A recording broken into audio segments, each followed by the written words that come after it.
an average of 25 miles per hour for winds today, but we've got gusts up to 45, which means even as the temperatures climb into the 60s in the greenhouse, that's about when my auto openers want to open.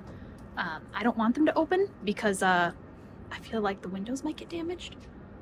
So we're gonna work on inside sheltered things today, because it's going to be sunny, but it's going to be very windy. These are going to go underneath the sand, just try to suppress some weeds. I'm gonna start carting out the sand that we picked up yesterday from the car to the greenhouse area. Probably unload that. And then there's some protective wire cloches that I saw online and I didn't want to buy. And I have plenty of hardware cloth and chicken wire, so I'm going to make some. And I'll take you along with me for that experience. So I'm going to sit you down and I'm going to get some stuff done.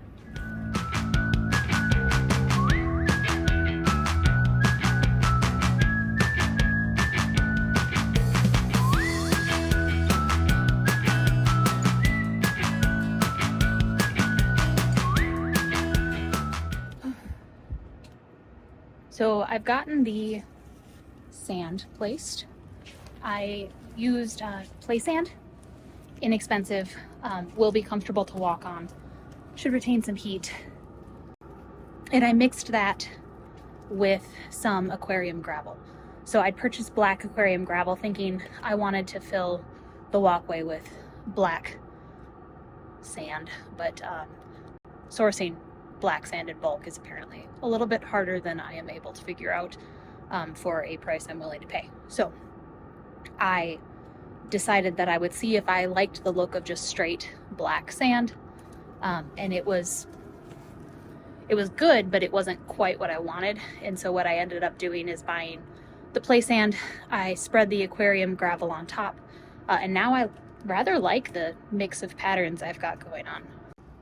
The dry portion of the sand looks really neat mixed in with the black. And then the dark portion, which should dry out here soon, it is getting pretty toasty in here. John the Toad is sunning himself. He did not like me shaking sandbags, but we'll make it through. And then I disabled the Windows auto opening. Those function by this screwing up all the way, and as it warms up, it heats the cylinder inside and expands to press that window open. But with 45 mile per hour gusts, I did not want to risk the windows being damaged as they flap in the breeze. So I finished the sand walkway, and I am going to take my trash inside, gather up my wire, and I'm going to start the wire cloches.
Doing some garden chores, tasks, projects, whatever you want to call them. I moved sandbags to make a nice sand walkway I'm really satisfied with. Today's the first day that I'm walking on it barefoot, and it's really satisfying. It's nice and warm. It's about 50 degrees outside, approaching 60.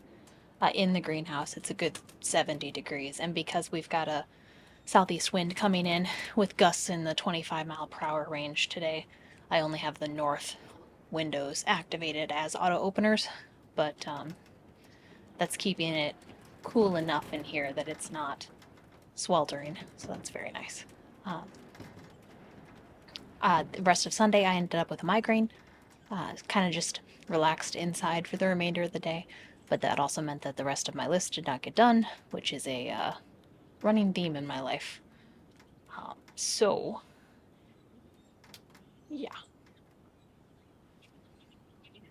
And that means that I finished some of the chores that I mentioned doing after work on Monday. So Monday I rinsed out the rain barrel, closed it up, and then I began making wire cloches. So I completed the first one. That one is right here.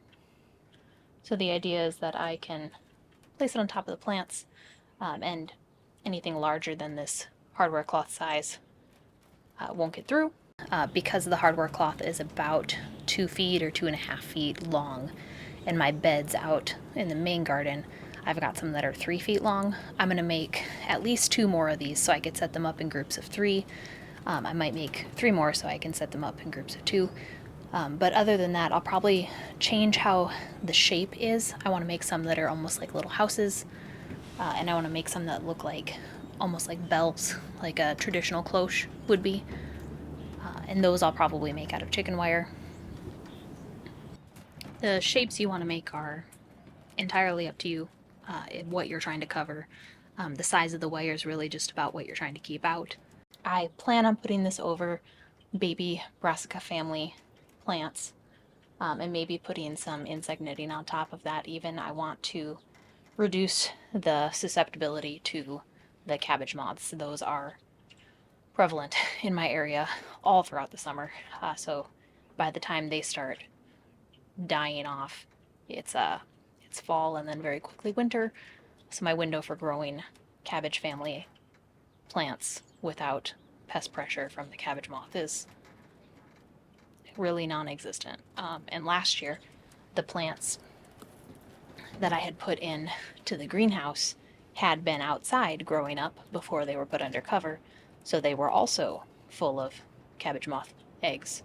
So I was picking cabbage moth eggs and baby caterpillars off my plants for about a month. That was not my favorite way to spend my time. So I'm going to try to do some more prevention of that this year. I have more cloches to make. Other projects I'm hoping to work on are going to be mulching all the branches that came from the maple tree coming down.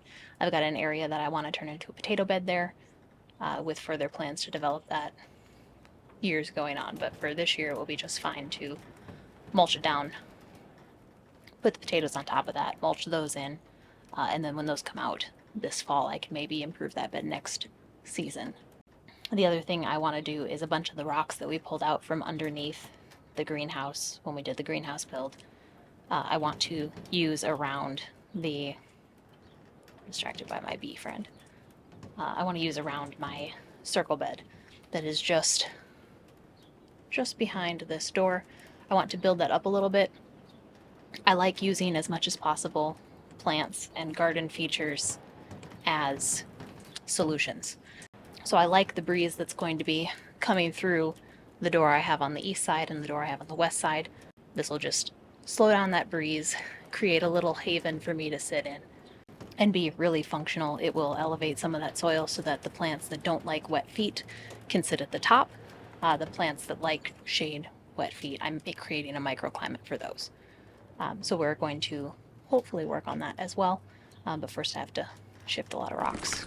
So until all the rocks are a little bit closer, I'm not super worried about getting that project up and running immediately. more important is mulching, creating the rectangle that will be the garden bed instead of these jagged corners that are more difficult to mow around. I moved out the bistro patio set that I had in here. It's to the west of the shed now, so it'll look out over the main garden bed, as well as the little hotel for birds I have up on that side of the yard. I like to sit in that when I have my coffee in the morning, listen to the birds sing, look at the plants. My sand walkway only goes so far as the garden beds in the greenhouse. After that, I'm not entirely decided if I'm going to continue with more sand, because I do like it, or if I'm going to fill that with something like pea gravel instead. On the fence about that.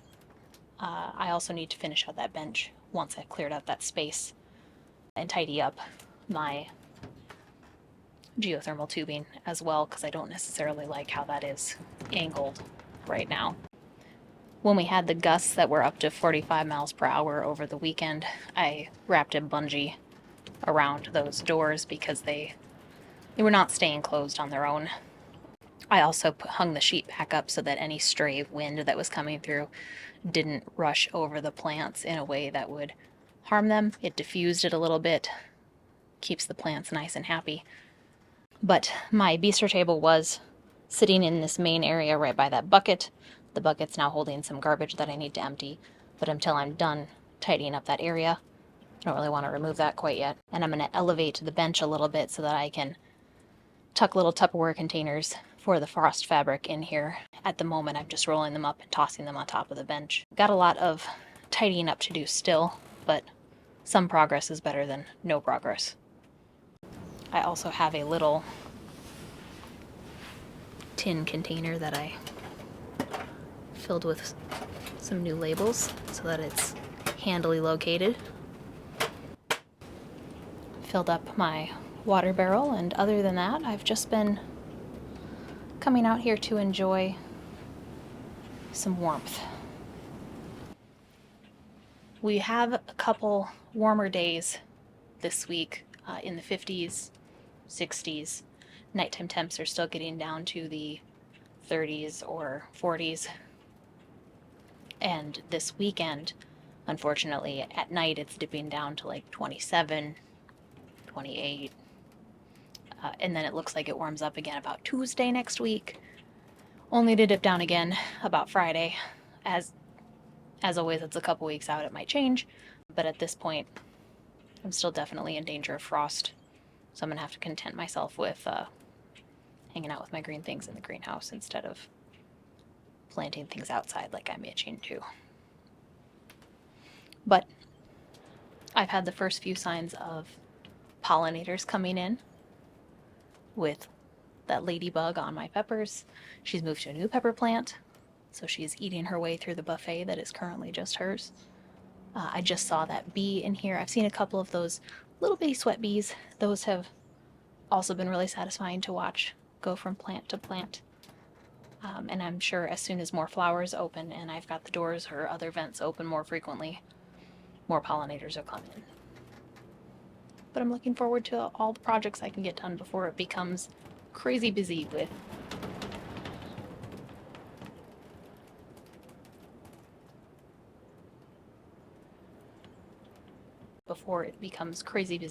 the garden harvest season and all of the pruning and upkeep and chores that go with that. Enjoyable work, but work. Thanks for hanging out with me. John the toad migrated again.